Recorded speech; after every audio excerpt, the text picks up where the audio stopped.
Ганнибал послал нумидийскую конницу на правый берег Требии, чтобы выманить неприятеля на бой.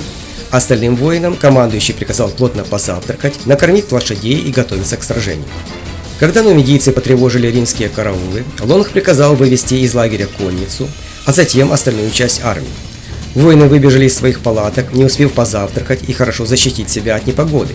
Особенно страдали боевые лошади, не получившие корма. Преследуя отступавших конников, римляне начали переходить через Требию. Вода была ледяная, после прошедшего ночью дождя со снегом она поднялась и доходила воинам до груди. В итоге римляне предстали перед вражеской армией усталыми, голодными и замерзшими. Для прикрытия отхода нумидийцев Ганнибал выдвинул вперед балиарских прачников и легких пехотинцев, позади которых развернулись главные силы. В центре своей боевой линии Ганнибал поставил тяжелую пехоту. Конница была поделена на две части и размещена на флангах, перед которыми поместили слонов. Лонг приказал всадникам занять позицию на флангах, при этом 1000 римских конников поставили справа, а 3000 союзников слева. Центр заняла пехота.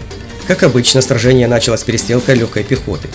Тогда римляне ощутили, чего им стоила утренняя погоня за нумидийцами.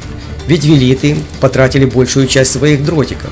Оставшиеся дротики намокли и плохо летели. Вскоре велиты не могли выдержать град снарядов, которыми их засыпали балиарские прачники, и отошли назад.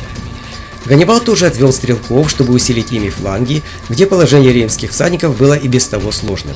Карфагенских конников было в 2,5 раза больше, и они находились в лучшей физической форме. Кроме того, шедшие впереди слоны приводили римлян в замешательство. Их лошади при приближении к слонам бесились от страха. В центре, где сражалась пехота, бой долгое время шел на равных. Несмотря на все трудности, римляне дрались храбро и, сохранив численное превосходство, начали теснить пунийцев.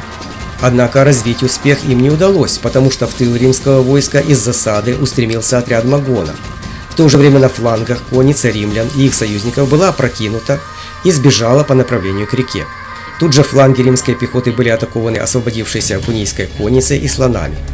Но ослабленные слоны не составили особой угрозы. Окруженные со всех сторон римляне организовали круговую оборону и продолжали упорно сопротивляться. Около 10 000 человек, включая самого консула Лонга, все же смогли прорваться сквозь строй карфагенян. В том месте им противостояла преимущественно гальская пехота, большую часть которой римляне уничтожили. Но это не изменило ход сражения. Вырвавшиеся из окружения были подавлены и не могли помочь остальным отрядам. Покинув поле битвы, беглецы направились к Плацентии. По их примеру, остальные легионеры тоже пытались идти на прорыв, но спастись удалось немногим.